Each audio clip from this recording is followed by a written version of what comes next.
This channel does not promote any violent, harmful, or illegal activities. All content provided by this channel is meant for an educational purpose only. রাতারাতি বদলে যাচ্ছে জমির চরিত্র, মালিকের অজান্তেই বদলে যাচ্ছে জমির মালিকানা।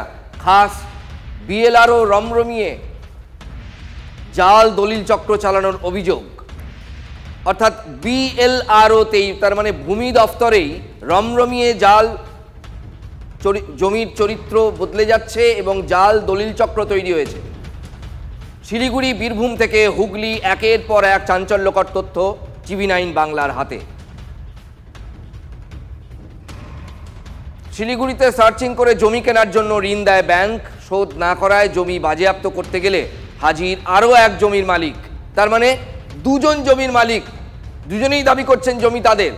দলিল দেখিয়ে দাবি জমি তার, তিনি কোনো ঋণ দেননি। একই জমির একাধিক মালিকানা কিভাবে? আইনি জটিলতার সুযোগ নিয়ে জমি হাতানোর ছক। আমাদের সঙ্গে রয়েছেন আমাদের শিলিগুড়ির প্রতিনিধি প্রসেনজিৎ। প্রসেনজিৎ, কি করে হলো এই জটিলতা? দেখো, এটা একটা অনেকটা ওই হানি ট্র্যাপের মতো। এক পক্ষ যার কাছে জমির কাগজপত্র আছে এবং জমিও তার পজিশনে আছে, সেই সময় সেই জমিতে এসে হাজির হচ্ছেন আরও 2, 3, 4 পক্ষ, তাদের কাছেও জমির কাগজ আছে এবং প্রত্যেকেই একে অপরের বিরুদ্ধে মামলা করলেন এবং মামলার এই যে আইনি জট, এই জটে অসহায় হয়ে আসলে যিনি জমির মালিক তিনি জমি বেছে দিতে বাধ্য হবেন। রাষ্ট্রায়ত্ত ব্যাংক অবাক হয়ে যাচ্ছে, পরপর 3 বার সার্চ করছে, সার্চ করার পর কোটি টাকা ঋণ দিয়েছে। ডিফল্টার হতেই ওই জমি যখন বাজেয়াপ্ত করতে যাচ্ছে, অন্য একটা পক্ষ এসে হাজির, তার হাতেও জমির কাগজ আছে। তারা বলছে জমি আমার, আপনি কেন আমার জমি বাজেয়াপ্ত করতে এসেছেন? এই পুরো ব্যাপারটার মধ্যেই কিন্তু কোথাও না কোথাও ঘুঘুর বাসা আছে বলে মনে করা হচ্ছে। একদল অসাধু দালাল এবং তার সঙ্গে ওই দপ্তরের কর্মীদের একটা অংশের যোগসাজশেই একই জমির একাধিক মালিকের নামে কাগজপত্র বেরিয়ে আসছে, নানা ওয়ারিশ সার্টিফিকেটকে সামনে রেখে এবং অন্যান্য কাগজপত্রকে সামনে রেখে, যার জেরে কিন্তু শিলিগুড়ি এবং সংলগ্ন যে গোটা এলাকা, যে এলাকায় জমির দর আকাশ ছোঁয়া, এই এলাকায় প্রতিনিয়ত বিভিন্ন থানায় একাধিক এফআইআর জমা পড়ছে, মামলা মোকদ্দমায় জেরবার হচ্ছেন সাধারণ মানুষ। বেশ, এই নিয়ে আইনজীবী কি বলছেন শুনুন।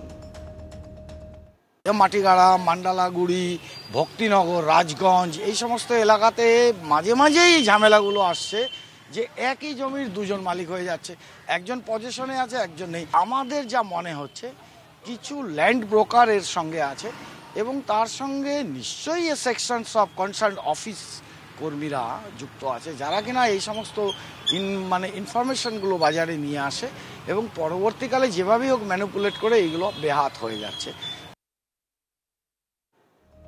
এই জিনিস শুধু এক জায়গায় হচ্ছে এমন নয়। আসুন আমাদের প্রতিনিধি তন্ময় প্রামাণিকের সঙ্গে কথা বলি। নিউজ রুমে আছে তন্ময়, একের পর এক জায়গায় এই জিনিস ঘটছে।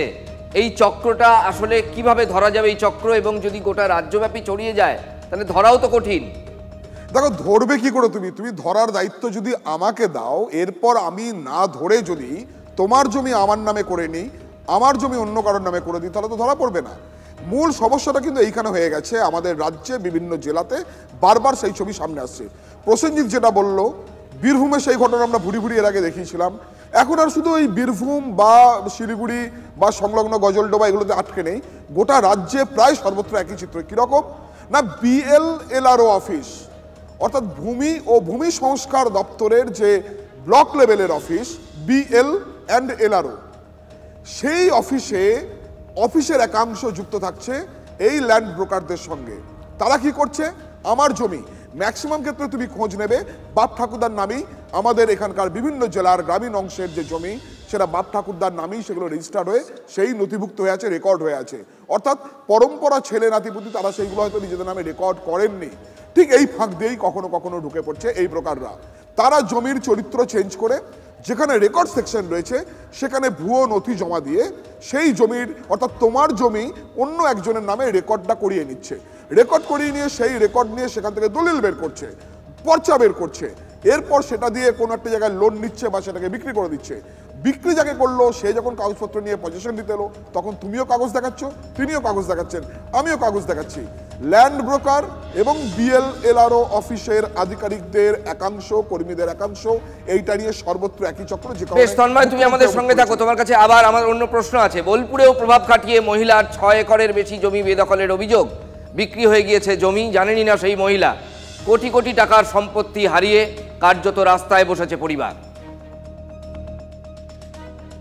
আমাদের জায়গা ছিল 6 একর 65 শতক, পুরোটাই 2 নম্বরই হয়ে গেছে। আমার জায়গা আমার চোখের সামনে রয়েছে, লোকে ঘর দুয়ার করে থাকছে, কিন্তু আমার যা পরিস্থিতি সংসারের, আজ নুন আনতে আমার পান্তা পোড়া। এই ঘটনা করছে বড় বড় প্রভাবশালী লোক, আমি কাদের নাম বলবো স্যার? কত কত লোক আছে, প্রাণের সংশয় আছে, ছোট ছোট ছেলে মেয়ে নিয়ে ঘরে করছি। ভূমি দপ্তরে ঘুঘুর বাসা, আমাদের টাকা দেওয়ার স্যার ক্ষমতা নাই, টাকা দিতে পারছি না, আমাদের জায়গা রেকর্ডও হচ্ছে না। ভূমি দপ্তর আমাদের জায়গা যেমন 2 নম্বরই করে ওনাদেরকে রেকর্ড করে দিয়েছে, আমাদের রেকর্ড আমাদেরকে ফিরিয়ে দেবে।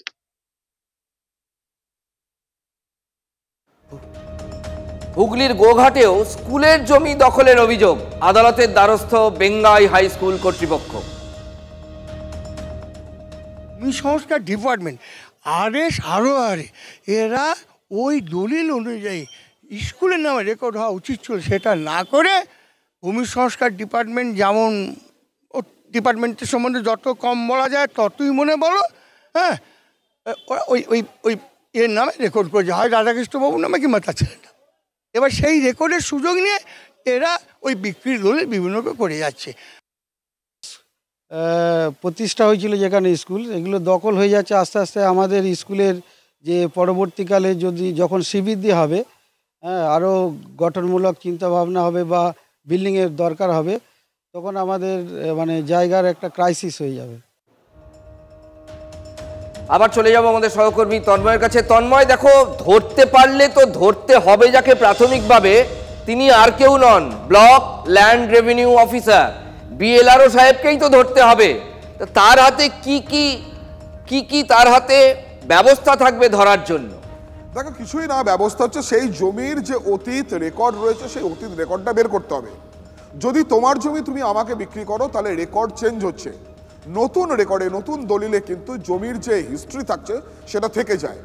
এবার এখানে যদি সেই হিস্ট্রিটা না থাকে, অতীতটা না থাকে, এখানে দেখা গেল যে তোমার থেকে আমার জমিটা এলো, আমার নামে করলাম, আমার থেকে আমি আরেকজনকে বিক্রি করলাম, তোমার আগে জমিটা কার ছিল সেটার রেকর্ড যদি এখানে না থাকে, এইখান দিয়েই কিন্তু এই দালালরা ঢুকে পড়ছে। কিরকম না, এর আগে বোলপুরে এই ঘটনা ঘটেছে, গোঘাটে এই ঘটনা ঘটেছে, চন্দ্রকোনাতে এই ঘটনা ঘটেছে, পশ্চিম মেদিনীপুরের ঝাড়গ্রামে এই ঘটনা ঘটেছে। কিরকম, একজনের নামে জমি রেকর্ড রয়েছে, একটা জাল দলিল তৈরি করলো এই যারা দালাল চক্র এবং বিএলআরও অফিসের লোকজনেরা, যারা আধিকারিক কিংবা কোনো কর্মী, যারা ভেতরে রয়েছেন, যারা রেকর্ড সেকশনে রয়েছেন, যারা নথিবদ্ধ করেন, যারা মিউটেশনের কাজ করেন, তারা সেই কাগজপত্র ভুয়ো কাগজ ঢুকে সেই রেকর্ডটাকে চেঞ্জ করে কি করছেন না, তোমার জমি তোমার কাছে দলিল আছে, তুমি নিশ্চিন্ত, তুমি চাষবাস করছো, বাড়িতে রয়েছো, বা তোমার বাড়ির যে জায়গাটা, তখন দালালরা অন্য একজনের মানে জাল দলিল তৈরি করছে, সেই জাল দলিলে সরকারি স্ট্যাম্প পড়ছে। বেশ, তার মানে ভেতরের লোক না থাকলে এই জিনিস করা যায় না, মানে বিএলআরও অফিসের লোক না থাকলে এই জিনিস করা যায় না, সেটা স্পষ্ট। তন্ময়, তুমি আমাদের সঙ্গে থাকো। জগন্নাথ চট্টোপাধ্যায়, রাজ্য বিজেপি নেতা, আমাদের সঙ্গে রয়েছেন। জগন্নাথ, মানে চাষযোগ্য জমি হোক বা চাষের বাইরে হোক বা বড় রাস্তার ধারের জমি হোক, মানে বাপ 14 পুরুষ ধরে একটা জমি কেউ হয়তো ভোগ করে আসছে, তার জমি যদি হঠাৎ সে একদিন দেখে যে তার একটা নতুন মালিক এসে দাবি করছে জাল কাগজ নিয়ে এবং অবিকল একই রকমের কাগজ, সে কি করবে তখন? এই জিনিস একের পর এক ঘটছে। এই ব্যবস্থাটি নিচে চেন দলিল কেলেঙ্কারি বলে লোকের মুখে মুখে ঘুরছে। এই চেন দলিল কেলেঙ্কারির অ্যাকচুয়ালি হচ্ছে লিনিয়েজ কোনো পাওয়া যাচ্ছে না, যেটা আপনাদের করেসপন্ডেন্ট বলছিলেন, কিন্তু এই পুরো কেলেঙ্কারির নায়িকা হচ্ছে রাজ্যের ভূমিমন্ত্রী। এই ভূমিমন্ত্রী প্রশাসনিক বৈঠকে বলেছিলেন যে ভূমি দপ্তর ঘুঘুর ভাষা, তারপরে 400 ভূমি আধিকারিককে একটি অর্ডারে বদলি করা হয়েছিল। কিন্তু মনে রাখতে হবে, এই যে নিচে জমির দালাল, জমি হাঙর, জমি দালাল, ভূমি আধিকারিকদের যে এই চক্র, যে চক্রে এত বড় দুর্নীতি হচ্ছে, এই দুর্নীতির মূল কারণও কিন্তু রাজ্যের ভূমি নীতি। কারণ এ রাজ্যে কোনো ভূমি অধিগ্রহণ বা জমি অধিগ্রহণ আইন নেই, ফলে কোথাও কোনো ছোটখাটো ব্যবসা বাণিজ্য যে কোনো মূল্যে এক লপ্তে বড় জমি দরকার হলেই এই জমি মাফিয়ারা ঝাঁপিয়ে পড়ছে এবং প্রত্যেক জেলাতে একটা জমি মাফিয়াদের বিরাট চক্র তৈরি হচ্ছে এবং পশ্চিমবঙ্গে একটি নতুন পেশা তৈরি হয়েছে, জমি বাড়ির ব্যবসা, জমির ব্যবসা। এই জমির ব্যবসায়ীদের মূল কাজ হচ্ছে মানুষকে ভুল বুঝিয়ে বড় কর্পোরেট, বড় সংস্থার জন্য জমি কেনা, তার কারণ সরকারের হাতে কোনো জমি অধিগ্রহণ আইনই নেই।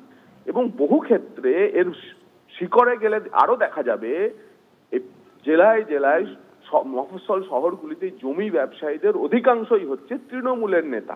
তার সবচেয়ে বড় প্রমাণ আপনারা দেখলেন যে সিউড়ি শহরে যে আইসির কলার ধরল যে বাবু আনসারি তার গ্যাং এবং তার উল্টো দিকের যে ইয়াসিন আনসারি তার গ্যাং, এই দুজনেই হচ্ছে এই জমির ব্যবসায়ী এবং তৃণমূলের নেতা।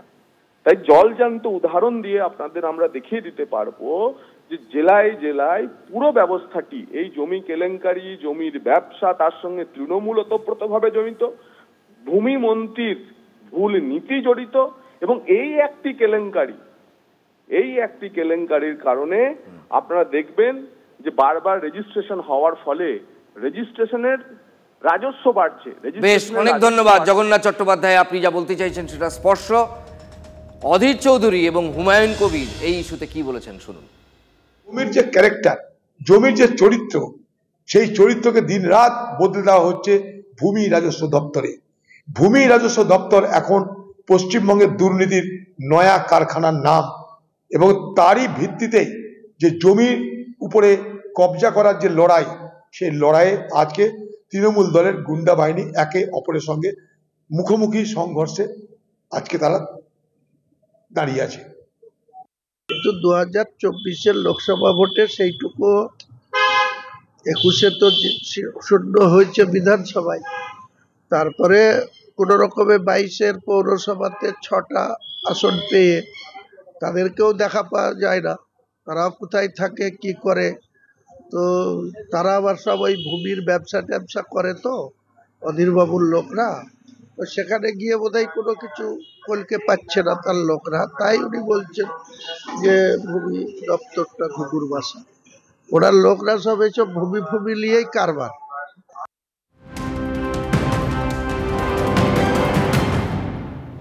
প্রেস কর্নারে এই মুহূর্তে একটি ব্রেকিং নিউজে নজর রাখবো। বাইপাসের বেসরকারি হাসপাতাল থেকে পার্থ চট্টোপাধ্যায়ের মেডিকেল রিপোর্ট তলব করল আদালত। আগামী 5ই ফেব্রুয়ারি সুজয় কৃষ্ণ ভদ্রকে কণ্ঠস্বরের নমুনা সংগ্রহের জন্য সশরীরে পেশ করার নির্দেশ আদালতের। আরো বিস্তারিত জানাবেন সুজয়, রয়েছেন সহকর্মী টেলিফোন লাইনে। সুজয়। দীপ, দেখো, প্রাথমিক নিয়োগ দুর্নীতি মামলায় আজকে শুনানি ছিল এবং সেক্ষেত্রে পার্থ চট্টোপাধ্যায় যেহেতু হাসপাতালে চিকিৎসাধীন সেটা তার আইনজীবীর তরফ থেকে জানানো হয়। তারপরেই বিচারক শুভেন্দু সাহা বাইপাসের বেসরকারি হাসপাতাল সেখান থেকে পার্থ চট্টোপাধ্যায় কি অবস্থায় আছেন তার বিস্তারিত মেডিকেল রিপোর্ট তলব করেছেন। একই সঙ্গে এই আদালত থেকেই সুজয় কৃষ্ণ ভদ্রের কণ্ঠস্বরের নমুনা অর্ডার দেওয়া হয়েছিল, কিন্তু সিবিআই আজকে বিচারকের সামনে অভিযোগ করে যে 4বার ডেট থাকা সত্ত্বেও সুজয় কৃষ্ণ ভদ্র হাজিরা দেননি। তাই সেক্ষেত্রে গতকালই আদালত, অর্থাৎ যে আদালতে এই ভয়েস স্যাম্পেল নেওয়ার কথা বলা হয়েছে, সেই আদালত সুজয় কৃষ্ণ ভদ্রকে আগামী 5ই ফেব্রুয়ারি ভয়েস স্যাম্পেল নেওয়ার জন্য সশরীরে হাজির হওয়ার নির্দেশ দিয়েছেন এবং সুজয় কৃষ্ণ ভদ্র কিন্তু এই মুহূর্তে প্রেসিডেন্সি হাসপাতালে, প্রেসিডেন্সি জেলে রয়েছেন তেমনটাই জানা যাচ্ছে। এবং একই সঙ্গে তোমায় জানাবো যে গতকাল আলিপুর আদালতে সিবিআই তদন্তকারী অফিসার আরজিকর দুর্নীতি মামলায় শোকজ করা হয়েছে তাকে আদালতের তরফ থেকে। আজকেও এই প্রাথমিক নিয়োগ দুর্নীতি মামলায় বিচারকের প্রশ্নের মুখে পড়তে হয়েছে সিবিআই কে এবং সিবিআই। বুঝতে পেরেছি সুজয়, আপাতত অনেক ধন্যবাদ তোমাকে, নজর রাখো। আসছি পরের খবরে। প্রশ্ন ফাঁসের আশঙ্কায় উচ্চ মাধ্যমিকের পরীক্ষা পরিচালনায় বদল আনল সংসদ। একগুচ্ছ সংযোজন উচ্চ মাধ্যমিক পরিচালনায়। কি সেই সংযোজন, কথা বলবো আমাদের প্রতিনিধি সুমন মহাপাত্রের সঙ্গে। সুমন। দেখো রাজাদা, এই যে উচ্চ মাধ্যমিক এবং মাধ্যমিকের প্রশ্ন ফাঁসের আশঙ্কা প্রত্যেক বছরই থেকে যায় এবং আমরা দেখি যে পরীক্ষার প্রথম দিন এই খবর করতে হয় যে প্রশ্ন ফাঁস হয়ে গিয়েছে। সেই জায়গায় দাঁড়িয়ে উচ্চ মাধ্যমিক শিক্ষা সংসদ বেশ কিছু পরিবর্তন এনেছে। আগে থানায় প্রশ্নপত্র বিভাজন করা হতো কোন স্কুলে কোন প্রশ্নটা যাবে, এবারে কিন্তু ছাপাখানা থেকে সেই কাজ হয়ে আসবে। পাশাপাশি আগে পরীক্ষা কেন্দ্রে প্রধান শিক্ষকের ঘরে কিন্তু মুখবন্ধ খাম থেকে প্রশ্নপত্র বার করা হতো, এবার কিন্তু তা সরাসরি চলে যাবে ক্লাসরুমে ছাত্রছাত্রীদের সামনে, সেখানে সিল ব্রেক করা হবে। অর্থাৎ উচ্চ মাধ্যমিক শিক্ষা সংসদ চাইছে পরীক্ষা পদ্ধতিতে যেন কোথাও কোনো গাফিলতি না থাকে, তার জন্য প্রত্যেক পরীক্ষা কেন্দ্রে একটি করে মেটাল ডিটেক্টর বসানো হবে, ফলস্বরূপ যাতে কেউ মোবাইল নিয়ে প্রবেশ করতে না পারেন, যাতে পরীক্ষার পদ্ধতি নিয়ে প্রশ্ন না ওঠে, প্রশ্ন ফাঁস না হয়। এই পদ্ধতিগত পরিবর্তনগুলো তারা এনেছে। অনেক ধন্যবাদ সুমন। আর এবার যে খবরে নজর রাখবো, যাদের ওপর দায়িত্ব ওষুধের মান গুণমান নজরদারির তাদেরই স্বাস্থ্য ভঙ্গুর। স্যালাইন থেকে ওষুধ টেস্টিং এর দায়িত্ব রাজ্য ড্রাগ টেস্টিং ল্যাবের, অথচ রাজ্যের ওষুধের মান নির্ধারণকারী এই সংস্থার ভবনের অবস্থাটা দেখুন। খসে পড়েছে পলেস্তরা, কাঁচ ভেঙে গেছে জানলার, চতুর্দিকে শুধুই আবর্জনা স্তূপ, আর তার মধ্যেই চলছে ওষুধ পরীক্ষা নিরীক্ষার কাজ। স্যালাইন কাণ্ড নিয়ে সরগরম রাজ্যের রাজনীতি। স্যালাইন কাণ্ডে আদৌ প্রসূতিদের যে ওষুধ দেওয়া হয়েছিল সেই ওষুধ জাল কিনা, সেই স্যালাইন জাল কিনা, কোথায় গলদ ছিল, যাদের এটা নির্ধারণ করার দায়িত্ব সেই স্টেট ড্রাগ টেস্টিং ল্যাবরেটরির বিল্ডিংয়ে রয়েছি এই মুহূর্তে কনভেন্ট রোডে। কী অবস্থায় রয়েছে এই বিল্ডিং? ভাঙাচোরা, একেবারে মলিন দশা, জীর্ণ দশা। এখানে তথৈবচ অবস্থা, চারিদিকে সিলিংয়ের চটা খসে গিয়েছে, বিল্ডিংয়ের অবস্থা খুবই খারাপ। এবং এই পরিস্থিতিতে এখানে ড্রাগ টেস্টিং ল্যাবরেটরি, ছবিটা কীরকম? এইদিকে যদি দেখি তাহলে এখানে পলেস্তা তৈরি হচ্ছে, এখানে চারিদিকে নতুন করে তৈরি হচ্ছে, কিন্তু তার মধ্যেই এখানে রং চটা অবস্থায় রয়েছে এই পুরো জায়গাটা। আপনারা ড্রাগ টেস্টিং ল্যাবরেটরির কর্মী? এটা স্টেট ড্রাগ টেস্টিং ল্যাবরেটরি তো? এটাও ড্রাগের আছে। কি হয় এখানে? আমরা গ্রুপ ডি কর্মচারী, আমরা কাজ করি আর কি। এখানে কি হয়? এখানে ওষুধপালা রিসার্চ হয় আর কি হয়। ওষুধ টেস্ট কোথায় হয়? এখানে হয়। কোন জায়গাটায়? ওদিকে হয়। কোন দিকে? ওই দিকে? হ্যাঁ, ওই সব ঘর বন্ধ হয়ে গেছে এখন, ঘরগুলো সব বন্ধ হয়ে গেছে। এইরকম জীর্ণ দশা কেন? চারিদিকে চটা ফটা খসে গেছে, পুরো একদম পুরো ভুতুরে একটা বাড়ি। সরকারি ম্যাটার সে সরকার বুঝবে, আমরা গ্রুপ ডি কর্মচারী, আমরা কি করতে পারি? ভগ্ন দশা তো, বেহাল দশা, কিছু বলতে পারবো না তো। আপনার মতন তো আমরা আছি, আমরা কি বলবো? এই স্যাম্পেলগুলো এসছে এই সেন্ট্রাল মেডিকেল।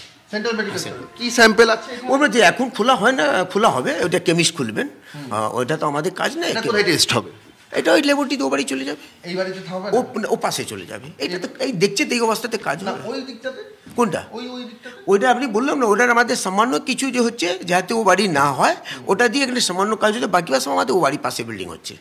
সেখানে এখানকার জানলার কাঁচ ভাঙা, সিলিং ভাঙা, মানে কার্যত যে এটা একটা রাজ্য সরকারের স্টেট ড্রাগ টেস্টিং ল্যাবরেটরি, সেটার কোনো রকম কোনো চিহ্ন কিন্তু কোথাও নেই।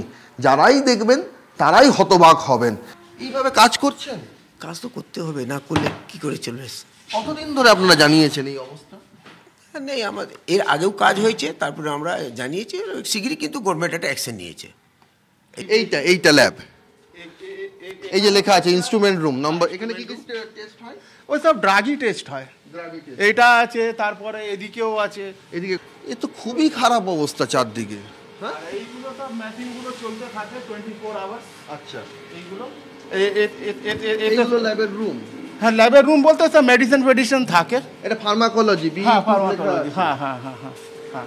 এই ঘরগুলো কি ভেতরের অবস্থা কেমন? ঘরগুলো সব বন্ধ হয়ে গেছে। না মানে খোলা হয় না কি অফিস টাইম বলে বন্ধ?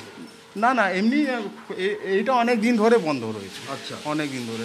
আর এইখানে সব ওষুধপালাগুলো থাকে, সিএমএস এর মালগুলো যতগুলো আসে সব স্যাম্পেল টেস্ট হওয়ার পর এইখানে থাকে। 9 আগস্টের ঘটনাকে কেন্দ্র করে যখন আমরা আন্দোলন শুরু করি, আমাদের আন্দোলনের অন্যতম এবং মূল একটা দাবি ছিল, যেটা হচ্ছে স্বাস্থ্যের পরিকাঠামো। তাহলে স্বাস্থ্যের পরিকাঠামোকে আমূল পরিবর্তন যে প্রয়োজন, আমরা ছত্রে বলেছিলাম, এবং এই জন্যে আমরা মিটিং চেয়েছিলাম, যাতে এই জায়গাগুলোকে নিয়ে আমরা কনসার্ন তুলতে পারি।